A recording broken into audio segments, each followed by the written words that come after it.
we were in for a dark and depressing video today. This is the third short of the week, and today I'm going to be reviewing the short film from Short of the Week, How to Make a Ghost. Which, as I stated earlier, it does get pretty dark rather quick. So, the overall, synopsis of the film, or the intro I can give you plot wise, is there's a group of boys that are at this gas station, and one of them basically dares another one to climb into an old man's car while he's getting gas, and when he's not expecting it, basically scare him, the scared old man.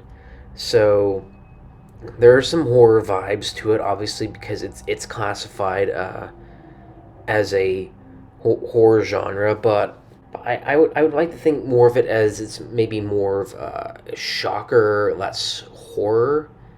Because the only thing horrifying about it is the shocking plot twists, I think, and a gruesome death, which we'll get to in a moment. But I don't know, maybe I just associate horror with like demons and monsters and things. So maybe my perception is just a little bit different. So the film opens with of course, a horror movie that these three boys made, and this camera will come into play much later on. The film also, by the way, is in the 4:3 aspect ratio. I don't know when they showed it on film if maybe that was just how it was, or if that was a stylistic choice. I guess another production aspect of it as well was the fact that there was some dark and ominous lighting pretty much throughout the entire thing, obviously, because, I mean, it's horror, so I'm assuming things are going to be in the dark, and it took place mostly at night, so it is what it is. So when they're at this gas station, of course, the kids make the dare. The first one on the bike doesn't take it.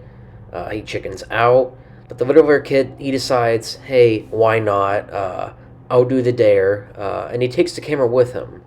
And later when we're in the car, it's set up almost as if maybe this guy is like, he's some kind of a creep. But again, that will change.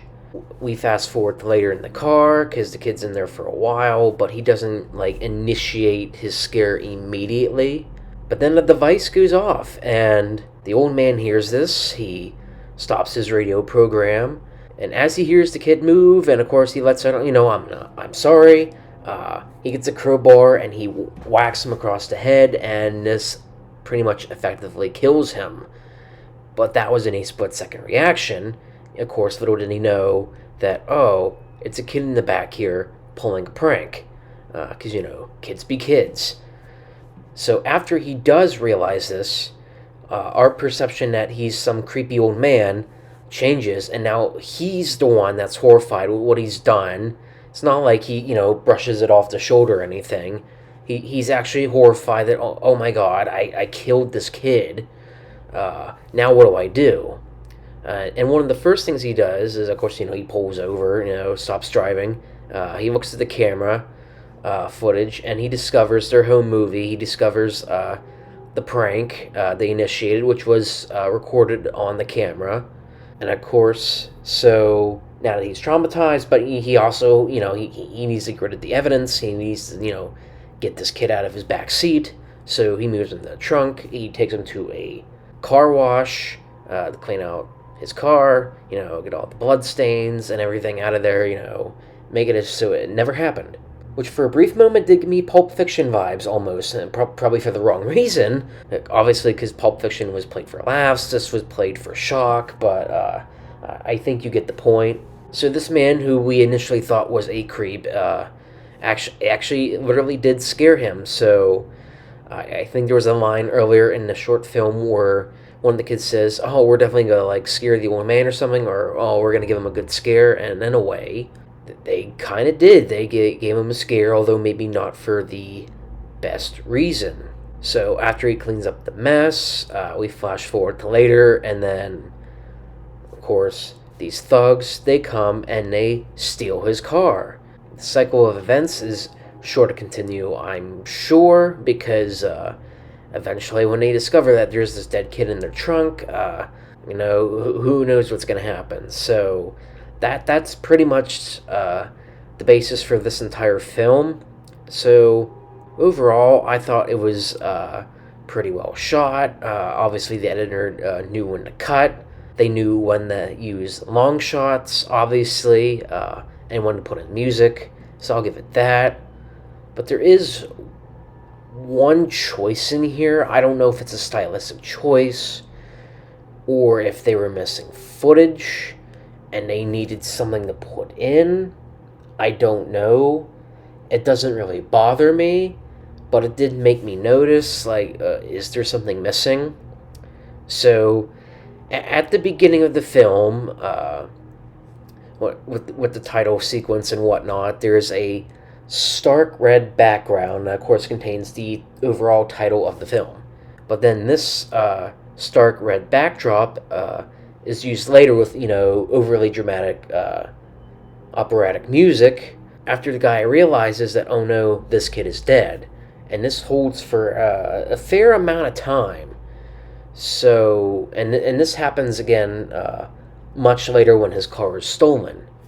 So, again, I don't know if this was a stylistic choice that the filmmakers chose to do it this way. Use this stark red background, of course for blood, because, duh.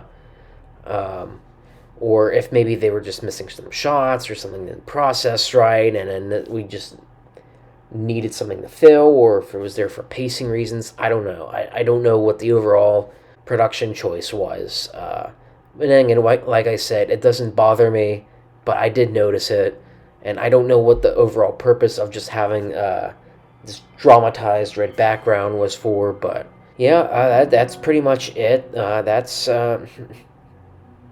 how to make a ghost, I guess, in a nutshell. So if you get the chance before it disappears off shortoftheweek.com, I would check it out, because I'm pretty sure it'll probably be out in a few days, because I usually check in with the site every other week to see what's new. I've seen this advertised there before 2 weeks ago when it was pretty much new, but it's bound to go away sometime, because we're going to be cycling in other additional shorts. I'm also wondering if maybe we should explore in other areas that aren't narrative, because I saw there was an experimental project. I don't know if we should do any docs or anything like that to cover for short films, but so let me know in the comments what you personally want to see. But that's the How to Make a Ghost short. So otherwise, that's pretty much it for the video. So otherwise, stay warm in this cold weather. Stay healthy, obviously, and always, and have a good day.